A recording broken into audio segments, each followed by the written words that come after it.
शिवाजी पूछेलान एक बात, शिवाजी पूछेलान एक बात, कवन कठिन तोहरा बउवे गौर, नयना से गिरतारे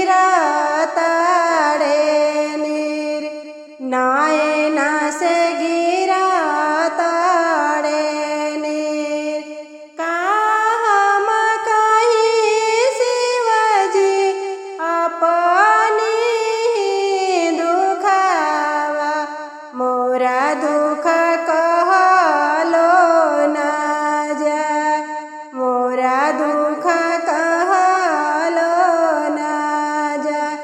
रउरा ही घर में शिवजी भांगिया धतुरवा हो, एही लगी नयनमा गिरेलोर, एही लगी नयनमा गिरेलोर।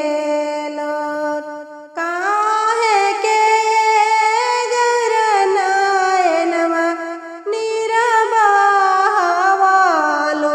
चलना सेवकवा के घर, चलना सेवकवा के घर।